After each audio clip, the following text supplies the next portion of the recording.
This is the Pixel 9a. Actually, it's the Pixel 10a, but you probably wouldn't know unless I told you. Anyways, it's the Pixel 10a that should be announced next spring, despite recent rumors stating that it would launch before the end of 2025. As you can see, the design is identical this year to the Pixel 9a, which should not surprise anyone. Now, companies don't typically do redesigns every single year, as much as some people really want them to for some reason.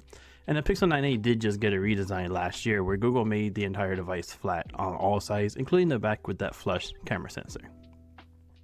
Now, while the CAD render does show that there is a SIM card slot on the left side, that doesn't mean that it'll actually be there on the final version. CADs don't typically show features like SIM card slots, since most cases don't need to account for them. However, the Pixel A series does not typically support millimeter wave, so the SIM card slot is likely to stick around. We do believe that this is why Google and Apple have gotten rid of the SIM card slot, is to allow more room for millimeter wave, which really only matters on Verizon anyways. But by sticking with the SIM card slot, that would save Google some money by essentially making a single SKU for the Pixel 10a around the world. Now, while this blue color is pretty stunning, it's not an official color, though we do hope that Google makes this one of the color options this year, if not for the Pixel 11 later next year. But we don't know which color options they are planning to use this year. Now, when it comes to specs, we do know a few of them, while many others are rumored. So in the spec table above, those with an asterisk are speculative. Now, we do know that Google is going to stick with a lot of the same specs here with the Pixel 9a. This is what Google does a lot of times with their devices.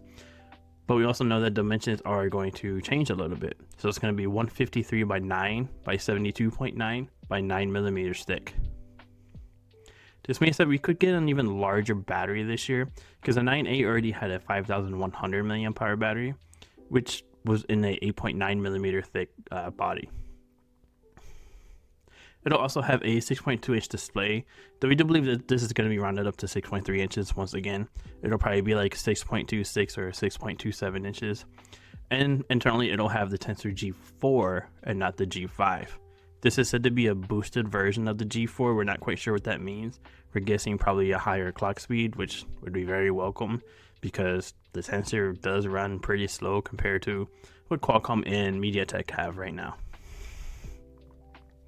Of course, Google will continue to offer 7 years of updates on the Pixel 10, which means that you'll be getting Android 23 on the Pixel 10a all the way in 2033, which is really incredible to think about. Now, looking at the timeline for previous Pixel A series launches, we are expecting to see the Pixel 10a in March, and we could see a late February announcement if Google decides to move it up a bit earlier this year, which they've been doing with all of their releases lately.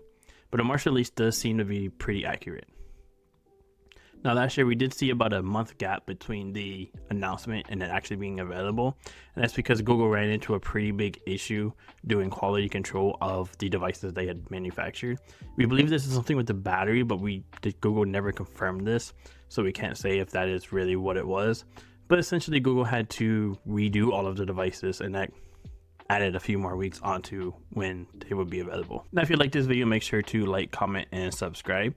Also, check out AndroidHeadlines.com for more details on the Pixel 10a, and we'll see you next time.